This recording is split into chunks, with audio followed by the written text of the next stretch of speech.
हमने कर दिया है। और ऑपरेशन जब होता है तो थोड़ा सा दर्द होता ही है, और होना भी चाहिए। जब जलसों में किसी को दर्द ना हो तो फायदा नहीं है। होम्योपैथिक की दवा बड़ी मीठी होती है, बच्चे भी खा लेते हैं, इसीलिए वो मरने के बाद फायदा करती है, देर से फायदा करती है। इस वक्त इस कौम को ऑपरेशन की जरूरत है, जो जरूरी है। सारे नेक अमाल में जल्दी करो, अपने रब की मग़फ़िरत में के लिए और हुसूल जन्नत के लिए को जल्दी करो। अल्लाह के रसूल नमाज के अंदर है। और कल मैंने ये वाक़या सुनाया था, कल हतिया दियारा में अल्लाह के रसूल नमाज पढ़ाने के लिए खड़े हुए, नमाज की इकामत भी कह दी गई। अल्लाह के नबी अल्लाहु अकबर कहकर नियत मानने वाले और साहबे किराम नबी के पीछे सब बांधे खड़े हैं। अल्लाह के रसूल ने सबको सफों में खड़ा छोड़ दिया और अपने हुजरे में चले गए, अपने हुजरे में चले गए। हुजरे में गए, सोने की एक डली निकाली तकिए के नीचे। इससे पहले वाला वाक़या अबू बकर सिद्दीक का था, अब जो वाक़या सुना रहा हूं वो हज़रत मुहम्मदुर रसूलुल्लाह का है। नबी अकरम ने नमाज पढ़ाना छोड़ दिया, जबकि नमाज पढ़ना भी जरूरी था, ये भी फर्ज था, लेकिन आपने नमाज पढ़ाना छोड़ दिया। आपको एक काम याद आया, सोने की डली आपके तकिए के नीचे, पिल्लों के नीचे रखी हुई थी। आपने उसको निकाला और आप उसको लेकर बाहर निकले, गरीबों और मिस्कीनों को तलाश किया। आपने वो सोने की डली गरीबों और मिस्कीनों में तकसीम कर दी। उसके बाद मस्जिद में आए, अल्लाहु अकबर कहकर नमाज पढ़ाना शुरू की। और जब सलाम फेरा तो सहाबा ने अर्ज किया, अल्लाह के रसूल पहली बार ये मंजर देखा है, नमाज के लिए इकामत कह दी गई हो, नमाज के लिए तकबीर कह दी गई हो, और आप नमाज पढ़ाना छोड़कर घर में चले जाए, हुजरे में चले जाए, और इतनी देर के बाद आप आए। आपने फरमाया, हाँ, मुझे नमाज पढ़ाने से पहले ख्याल आया कि सोने की डली मेरे तकिए के नीचे रह गई है। पढ़िए रहमतुल आलमीन काजी सुलेमान मंसूर पूरी रहमतुल्लाह अलैहि, मैं सोने की डली तकिए के नीचे रह गई है, मैंने सोचा कि उसको निकाल कर तकसीम कर दूं, गुरबा में, मसाकीन में बांट दूं। कहीं ऐसा ना हो कि नमाज पढ़कर घर जाऊं और सोना तकसीम करने से पहले, गरीबों में देने से पहले मेरी रूह निकल जाए, मैं अल्लाह को प्यारा हो जाऊं, मेरा इंतकाल हो जाए। आए लोगों, अगर गरीबों और मिस्कीनों में सोना तकसीम करने से पहले मेरा इंतकाल हो गया तो कयामत के दिन मैं अपने रब को क्या जवाब दूंगा? जब अल्लाह पूछेगा कि आए मोहम्मद अपने घर में सोने की डली छोड़कर क्यों आए थे? क्या आपने बीवी के लिए, क्या आपने बच्चों के लिए क्यों छोड़ के आए? और मेरे पास इसका कोई जवाब नहीं होता। आए लोगों, मेरे जहन में जैसी ख्याल आया कि पहले इसको गरीबों में तकसीम कर दिया जाए, इसलिए इसने एक काम को करने में हमने जल्दी की है। ये तो अल्लाह का हक था, नमाज, अगर ये नमाज अल्लाह अपना हक तो माफ कर सकता था, लेकिन अगर बंदों का हक मारा जाता तो अल्लाह उस वक्त तक माफ नहीं करता जब तक ये बंदे माफ न करते। इसलिए मैंने इस काम को ज्यादा अहमियत दी और पहले मैंने सोना और चांदी तकसीम कर दिया, सोने की डली मैंने खिसमत और खैरात कर दी। उसके बाद अब आया और मैंने नमाज पढ़ाई।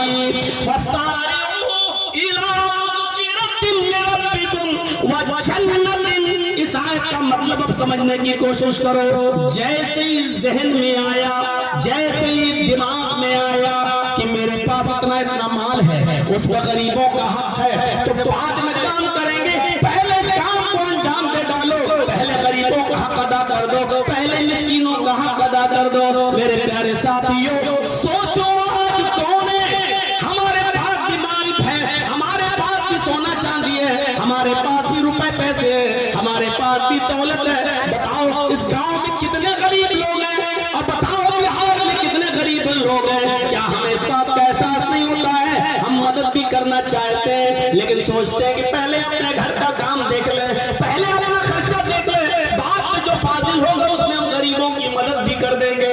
हमारे दरवाजे पर जो फकीर आते हैं, अगर वो पहनने के लिए कोई कपड़ा मांग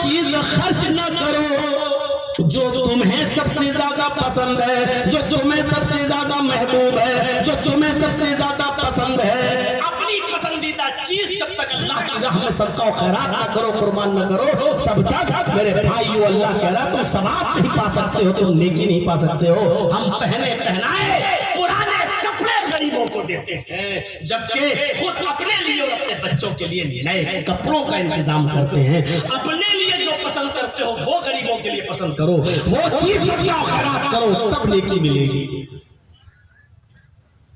तब सवाब मिलेगा। बोला ना, बात तो आपकी सही है, लेकिन करना बड़ा मुश्किल है। कैसे नहीं होगा? सारे का लफ्ज बता रहा है, सुरात, जल्दबाजी करना है, नेक अमल करने में जल्दबाजी करना है। अभी तक यही सुनते थे, नमाज पढ़ो, रोजा रखो, अच्छे काम करो। मौलाना तो कह रहे हैं अच्छा काम नहीं, उसमें भी जल्दी करो।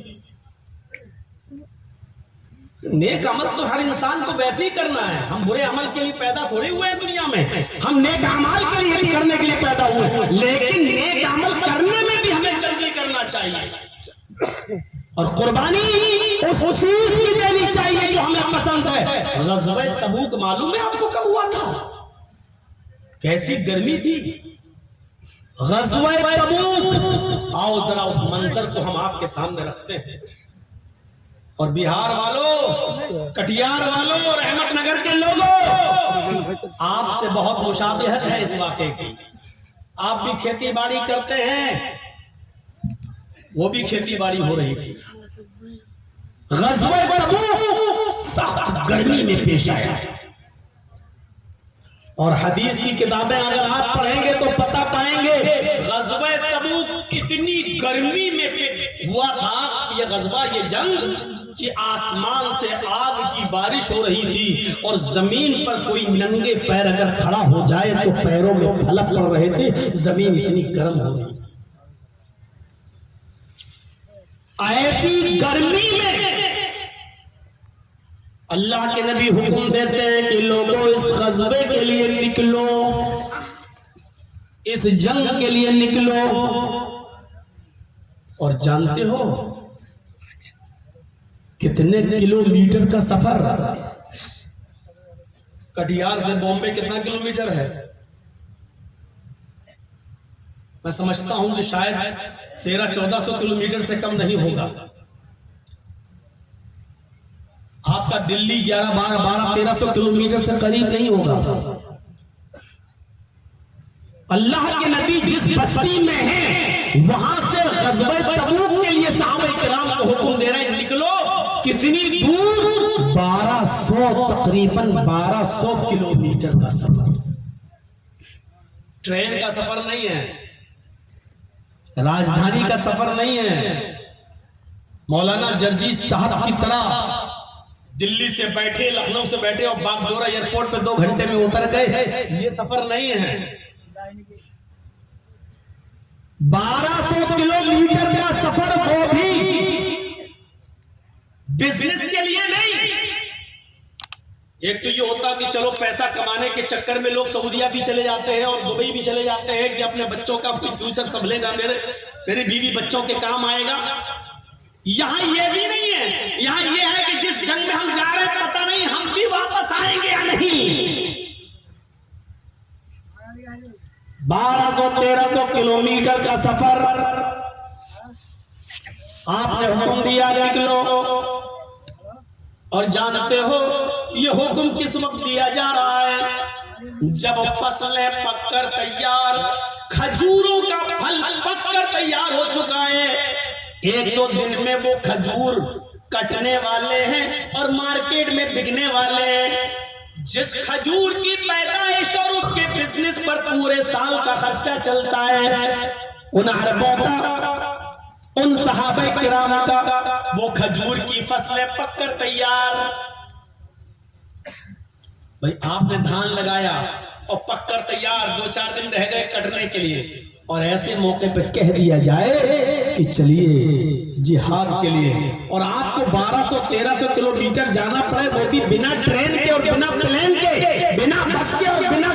4 व्हीलर के घोड़े या ऊंट का सफर, और फिर उस सफर में ये हो कि पता नहीं वापस भी आ पाएंगे या नहीं आ सकेंगे। जरा तसव्वुर करिए आप, जबकि आपका खेत पककर तैयार है, धान पककर तैयार है, यही कटना है, यही मार्केट में बिकना है, और इसी से आपका पूरे साल का खर्चा चल रहा है। जरा तसव्वुर कीजिए आप, ये कंडीशन है सहाबा किराम के साथ। उनके खजूरों की फसल तैयार है, पककर तैयार, 2-3 दिन में कटने वाली है, और अल्लाह के रसूल ने कहा कि इस जंग के लिए निकलो।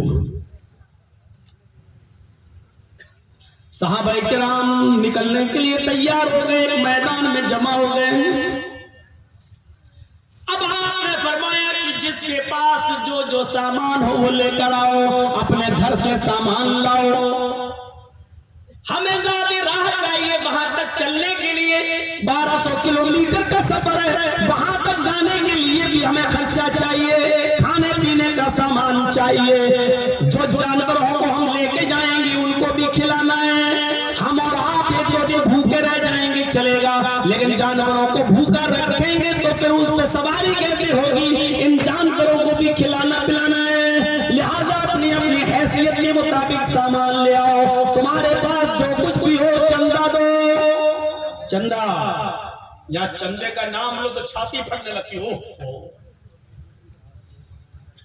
सहाबा किराम चंदा लाने लगे, ताउन करने लगे। हजरत अबू बकर सिद्दीक अपने घर का सारा माल ले आए। सुनिए, ये सुनने की चीज है। अबू बकर सिद्दीक अपने घर का सारा माल ले आए। हजरत उमर फारूक भी अपने घर गए और अपनी बीवी से पूछा घर में क्या क्या है। जो जो सामान था उसको इकट्ठा किया और आधा सामान ले आए, आधा अपने घर में छोड़ दिया। 2 गिलास थे, 1 गिलास ले आए, 2 चादर थी, 1 चादर ले आए, 2 तकिए में 1 तकिया ले आए, 2 जानवर थे, 1 जानवर ले आए, घर पे छोड़ दिया।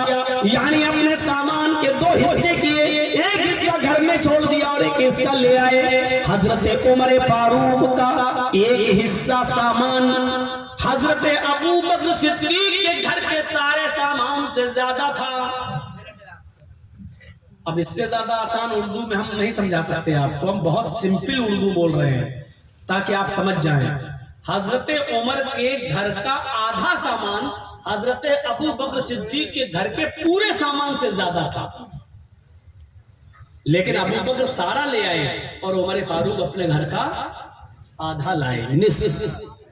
अबू बकर सिद्दीक का पूरा माल हजरत उमर फारूक के आधे माल से भी कम था,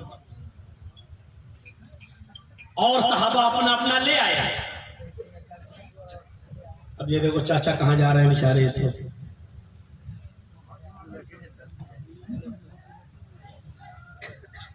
चाची सो गई होंगी, पता नहीं क्यों जा रहे हैं घर।